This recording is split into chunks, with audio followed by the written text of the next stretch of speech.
To do what I do, I need some idea of the threat we face. As I understand it, we're trying to prevent World War III.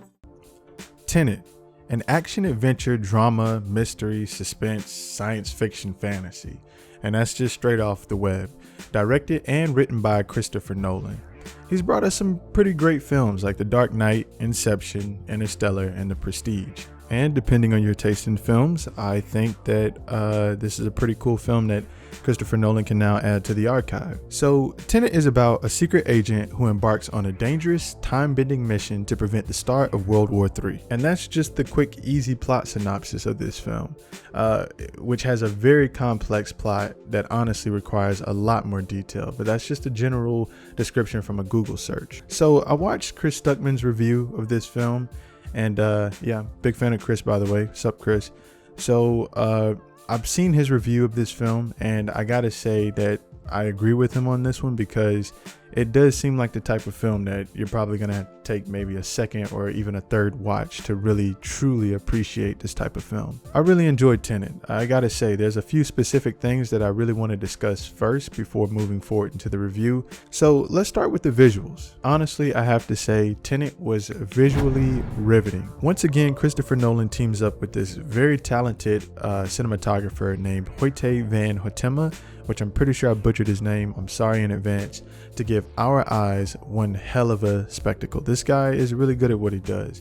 And you know it's going to be a fun visual experience when it's the same guy behind the cinematography for films like Interstellar and Dunkirk. The most awesome scenes throughout the film visually for me was when the characters that we follow in the film have to interact with an inverted world around them. The things that they were able to accomplish using choreography, visual effects with practical effects was pretty impressive. It's a badass movie when you're watching it, and visually you see characters moving backwards, characters moving forward in time, and the way they're interacting with each other throughout basically the whole film. It's pretty badass. Also, I was quite surprised to find out that the film score composer for this film wasn't Hans Zimmer. It has that Christopher Nolan signature sound, and to find out that it wasn't him was actually quite surprising. So it's actually another film score composer called Ludwig Göransson. I believe I pronounced his name correctly. He was actually behind the music for Black Panther and Creed as well.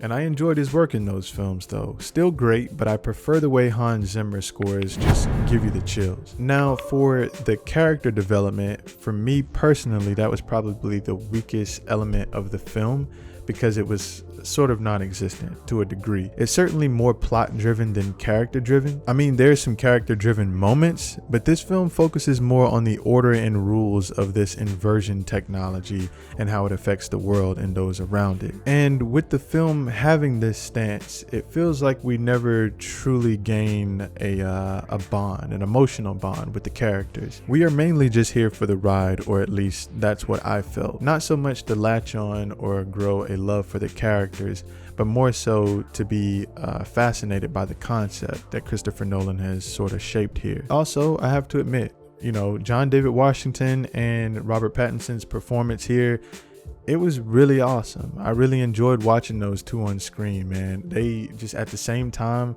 really good chemistry. Although Washington's character barely showed much emotion, I was kind of okay with that. I'm really looking forward to seeing where his career takes him, because, you know, the guy has a lot of talent. You know, I feel like he has a ways to go, and I feel like I've said this in previous recordings of previous episodes, that he's getting there with his career. Not quite like his father just yet, but I feel like he's getting there, you know. So I'm going to go ahead and give Tenet an 8.5 out of 10.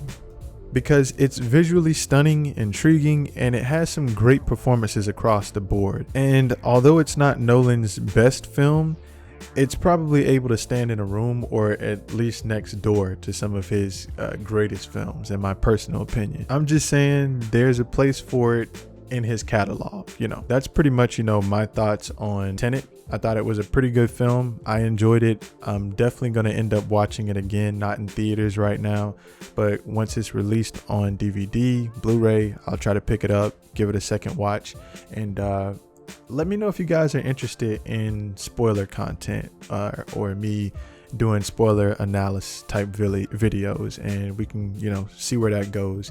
But right now, I think I'm going to stick with the spoiler free content. Also, I appreciate all the love that I've been getting from you guys lately.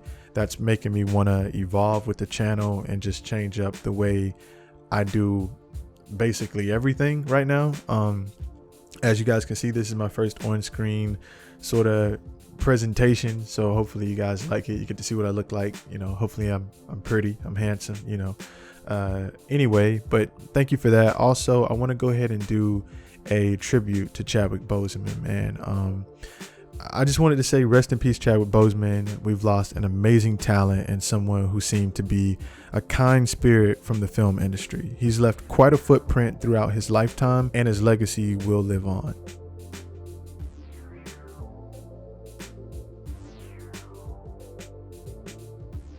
There you have it. Feel free to leave a comment down below on your thoughts. If you went out this weekend to check out Tenet, what did you think about it?